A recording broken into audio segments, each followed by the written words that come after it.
Love you tomorrow when your baby is sick. I want your love.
Assalamualaikum warahmatullahi wabarakatuh. Kami dari kelompok 7 hukum pidana dengan tema dugaan korupsi komoditas timah yang dilakukan oleh Harvey Mois selaku suami Sandra Dewi. Timah adalah hasil tambang yang menyerupai pasir dan berwarna hitam. Berat, namun bedanya berat timah hampir sama dengan berat besi. Dalam analisis kali ini tentang masalah korupsi komoditas timah yang dilakukan oleh Harvey Mois, suami dari Sandra Dewi. Kasus ini sedang diproses oleh Kejaksaan Agung sendiri. Oleh karena itu, dalam analisis makalah ini, untuk mengetahui peran Harvey Mois dalam melakukan tindak pidana korupsi dan mengetahui sebuah proses yang dilakukan Kejaksaan Agung yang sesuai dengan hukum yang ada.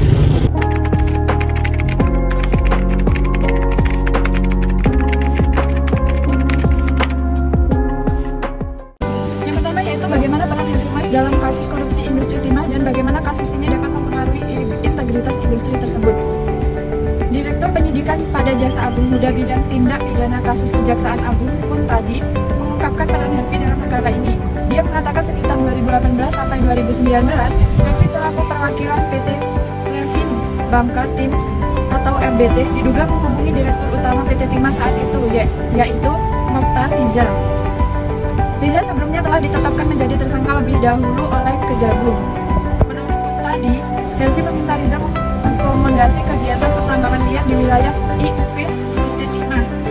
Setelah beberapa kali pertemuan, kata dia, disepakati kerjasama menyewa peralatan processing peleburan timah di wilayah IUP PT Timah Tbk, di mana tersangka HF mengkondisikan agar Smelter PT SIP, CV MIP, PT SBS, dan PT TIN mengikuti kegiatan tersebut, kata Kuntadi. Kuntadi mengatakan setelah itu, Harvey diduga memerintahkan para pemilik Smelter menyisihkan sebagian keuntungan dari usahanya. Keuntungan itu kemudian dibagi untuk Harvey dan sejumlah tersangka lainnya. Kejaksaan menduga pemberian uang tersebut disamakan sebagai dana corporate social responsibility. Dana tersebut disalurkan kepada Harvey melalui perusahaan PT QSA yang difasilitasi oleh tersangka lainnya, yakni Helena Lim. Pemberian diduga dilakukan kepada tersangka HM melalui PT QSA yang difasilitasi tersangka HLN. Saya lanjut untuk pembahasan yang kedua, yaitu dampak ekonomi dari tindakan korupsi yang dilakukan oleh Harvey selaku suami dari Sandra Dewi. Poin yang pertama yaitu korupsi memperlambat pertumbuhan ekonomi, dan ini menurut saya sangat jelas karena di mana ide korupsi itu sangatlah banyak dan juga merugikan rakyat. Dan yang kedua, korupsi menurunkan tingkat investasi karena memang timah ini investasinya sangat tinggi, di mana sangat krusial. Jadi kalau dikorupsi sangatlah merugikan dari uang-uang yang teranggar seperti itu. Dan yang ketiga, korupsi menurunkan sarana dan prasarana. Dan yang keempat, korupsi menciptakan ketimpangan pendapatan. Ketimpangan pendapatan ini dalam artian timah ini kan sangat banyak pekerja yang krusial yang dimana memang mempunyai pekerjaan di timah itu sendiri. Nah, kalau ini pendapatannya dikorupsi oleh si Harvey ini, maka sangat ketimpangan seperti itu.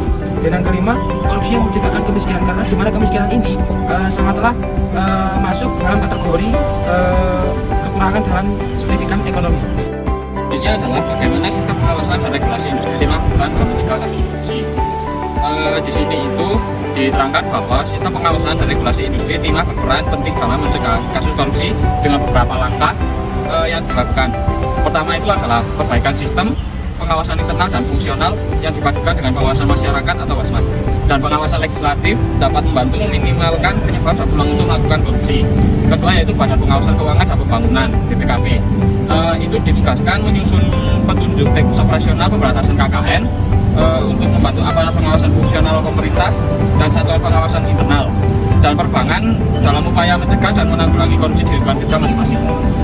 Berikut adalah upaya yang dapat diambil untuk meningkatkan transportasi dan aktivitas dalam industri timah.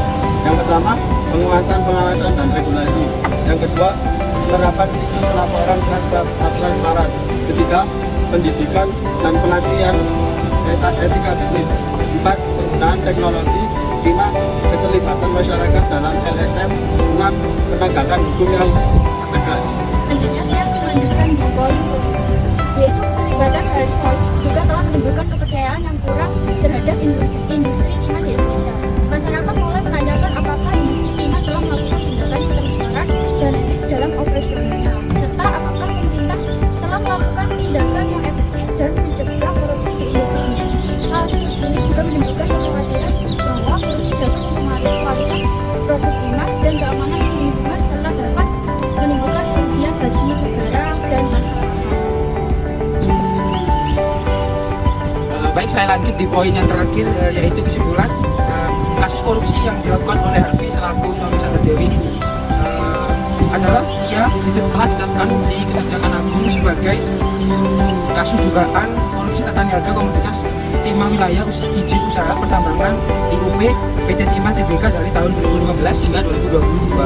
Harvey Moise ditetapkan sebagai perpanjangan tangan atau pihak yang mewakili PT RBT atau telah terlibat dalam korupsi pertambangan sejak 2018.